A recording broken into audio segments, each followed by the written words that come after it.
is a statistic that you're showing today. And now we are ready to take this fight on. 6 out of 10 states in this country, the lowest income, the worst everything, are right-to-work states. In Indiana, since the inception of right-to-work, let me point one other thing out. There's some liars, right? They are liars.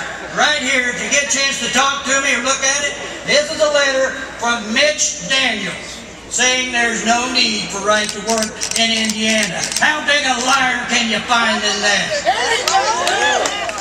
On the average now in Indiana, in the last 2.5 years, our income is now down $535 a month, the less the power of our income. And poverty rates and infant mortality rates in Indiana are higher than any of the non-right-to-work states. On average, from K through 12, we spend $3,200 or less on each one of our students trying to educate them. $3,200 less. They call it privatization. I call it education for profit. It's wrong. In Indiana, we now have workplaces and the fatalities in those places are 36% higher. Let me make this clear. Right to work or less does not give anyone a right to work anywhere. It does not stop you from being fired. It is in no way an initiative to improve your working conditions, social or economic justice. It does nothing for Americans' working classes. It's driven by pricks like the Koch brothers and the Waltons. Their only agenda is to take our voice out of the workplace.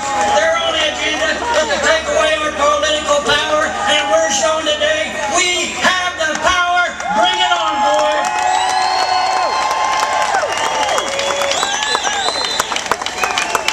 Indiana's GDP now ranks 44th in the nation. In 2014, we had a 0.4% growth. 0.4% growth. Our wages in Indiana now are 38th in the nation. Now, let me tell you something where I come from. Because we now have, in my facility, thanks to the hard work and collective bargaining of the union, 4,000 new auto workers. 4,000 new voters. 4,000 people that get out here and campaign like you are today. 4,000. In Fort Wayne, Indiana, in spite of right to work, they're up 2,000 auto workers. So it ain't working. It ain't working for them. It's working for us. We are rallying. We've been stepped on enough, and we're not going to put up with it any longer. So 4.4% of whatever. I know 7,500 new auto workers. We did most of that. Guess what? In union plants, sisters and brothers. Right to work is bad for your community. I'm telling you, brother, right to work does nothing but lower wages. It lowers wages, and then you don't got any money to spend. And when you ain't got any money to spend, you ain't got any money to buy. And when you ain't got nothing to buy, then you ain't got no legislators getting no tax money. So these fine policemen here aren't getting a raise. Your firefighters not getting a raise, and they're abusing our school system and our teachers, overworked and underpaid. That's what right to work does.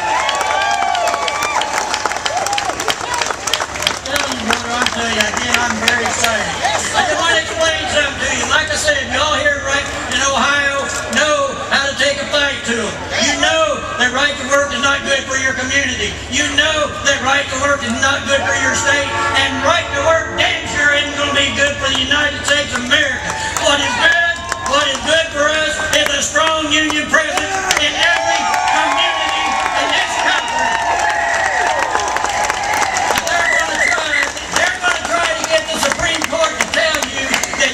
Have to pay your dues based on an organization that doesn't share your political philosophies. Well, bullshit that I can join the NRA, I can join the Chamber of Commerce, I can join anything. Brothers and sisters, you will win this in Ohio for 3 reasons. 3 reasons. I want you to repeat them after me and then I'll be done. Solidarity!